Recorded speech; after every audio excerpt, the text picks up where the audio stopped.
हे इथपर्यंत माझी वाटचाल कशी झाली तर मुळात आईचा वारसा आहे आणि बहिणीचा आशीर्वाद आहे. ती मला गुरुस्थानी आहे. तुम्ही माधुरी योग त्यांना ओळखता. आणि तिच्या मार्गदर्शनाने पहिलं कीर्तन मी न शिकता केलं आणि मग आपल्याला थोडंसं कीर्तन येत आहे आणि ते पहिलं कीर्तन मी राष्ट्रसेविका समिती इथे वंदनीय ताई आपटे प्रतिष्ठान आहे तिथे मी पहिलं कीर्तन केलं कुंटे आजींच्या प्रोत्साहनाने. त्यानंतर म्हटलं आता आपल्याला तंत्र शिकायला पाहिजे थोडस, म्हणून नारद मंदिरामध्ये वासंतिक वर्ग 4 वर्ष ओळी केली.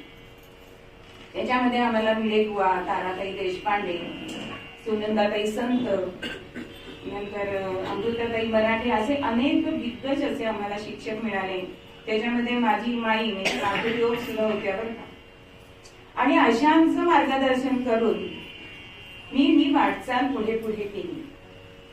मग त्यावेळी प्रचार कीर्तनाचं खातं होतं माईकडे, त्यामुळे मला प्रचार कीर्तनात पण ती मला कीर्तन देत असे. कारण एकदा धीर चेपायला पाहिजे, श्रोत्यांपुढे बोलता आलं पाहिजे.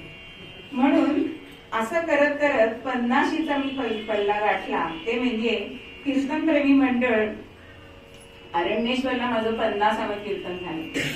मनामध्ये एक आत्मविश्वास वाढला, योग्य दिशा मिळाली आणि स्वअध्ययन करत राहिले. एकदा आपल्याला रस्ता कळलाय ना मग पुढे आपण चालायचंय. कारण तळेगावहून पुण्यात येणं खूप दुस्तर होय. अजून सुद्धा 1-1 तासाशिवाय गाडी नाहीये रेल्वे.